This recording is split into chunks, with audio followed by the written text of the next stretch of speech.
We're going to let him kind of grab a few bites to eat before we ask him to say anything about us. But welcome everyone. Glad to see you guys again. This is going to be what will turn out to be a fairly historic day in Nashville history. As many of you know, we're going to have a mayor's election now in 6 weeks.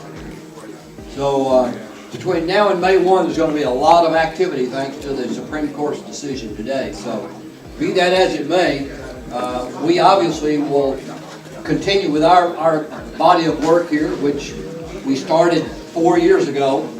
And one of the things I was telling Jack earlier, sometimes I sit around and think about these things. It's been over 4 years since we actually started this community group. Started relatively small, but we've always had somewhere between 50 and 70 people show up at every event. And as you know, at each one of these events, all of the time, and probably 99% of the time, our food and our beverages have been furnished by Jack's Barbecue. Yeah. And I did a little number scratching in my head, and I was saying, you know, Jack has probably provided over 3,500 meals to start our program. So I would say let's give him another big round. Another one.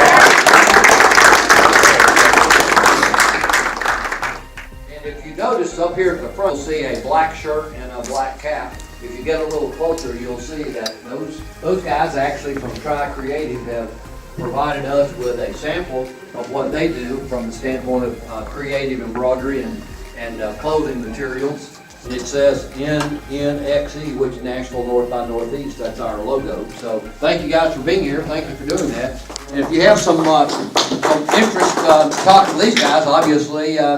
You know, they're available. They have business cards to pass out. To a community meeting and a listening session about moving the new Major League Soccer stadium from the fairgrounds to Rhodes Park and Metro Center. The date of that for your calendar is Tuesday, April 24th at 5:30 p.m. at the Maxwell House Hotel. And there are some flyers on the table there. The Maxwell House, as you know, is right there in Metro Center at 2025 Rhodes Park Boulevard. And there will be free food and non-alcoholic drinks, cash liquor bar. And I think the councilman is, pardon me? Be on the top floor. Oh, the top floor, okay. Councilman is wanting your input and your thoughts about this as an economic development opportunity. So be sure and put that on your calendar if you're interested in participating in that. Okay. We're going to be talking about a couple of things that we really are natural steps in the evolution of what we've been doing to, number one, come together as a community and share our vision about what we want to be when we grow up. And the biggest step that we've taken so far, other than getting organized and having these regular meetings to establish our connectivity as a community, is to engage ourselves in this process to amend the Nashville Next land use plan. As you recall, we were successful in getting the Planning Commission unanimously to adopt the results of our planning charrette process and our community visioning process, which is reflected in the map that are on your table, but also reflected in this little bit larger map up here in the front. The idea was to establish as a community what we want to see going forward, so that anybody that wants to invest in this community would have some good guidance from the standpoint of what land use policies are in place. From and after that point in time, they would still have to go to the zoning process to get a specific project zone, but at least we've done yeoman's duty and a lot of work to establish the land use policies for the area. All of these are on the Metro Planning Commission's website under the Nashville Next plan. And there also, if you look at our particular plan, it's the Haynes Trinity study.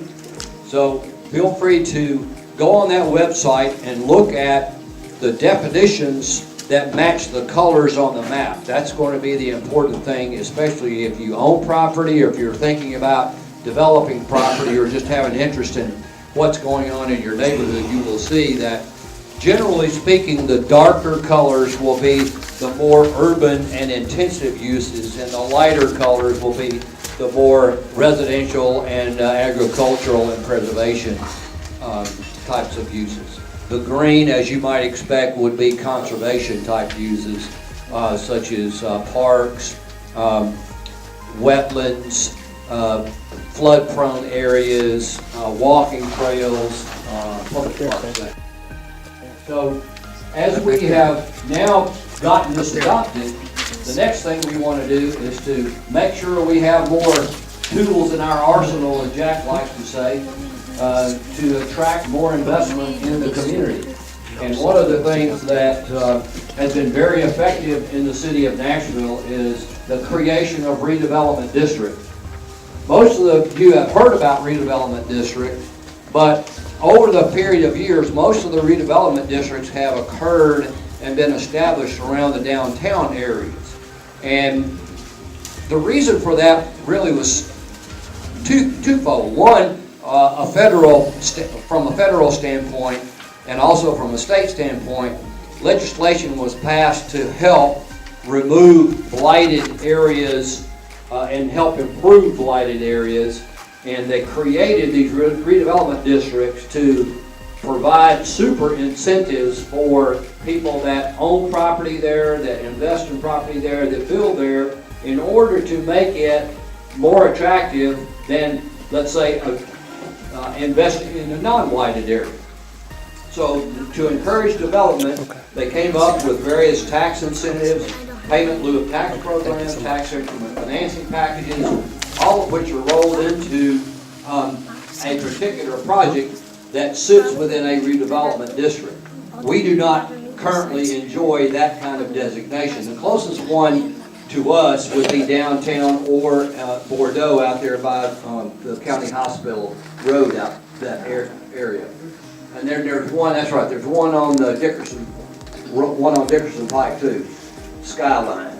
So we are close to some, but we have to be designated ourselves as being in a redevelopment district in order for those incentives to be offered to anybody that wants to build, invest, move, that kind of thing. So as just a natural part of the evolution of our commitment to move forward, we definitely want to create a steering committee, much like what we did for this policy, land use policy study.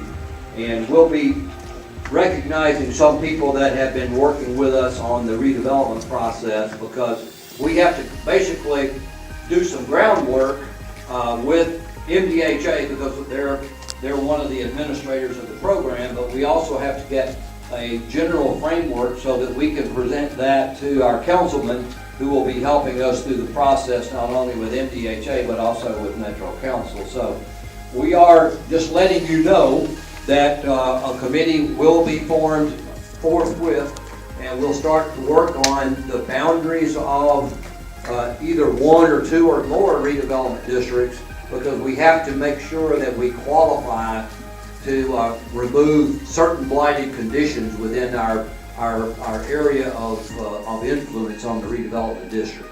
Any other announcements? If not, we're adjourned. Thank you guys. We'll see you next month.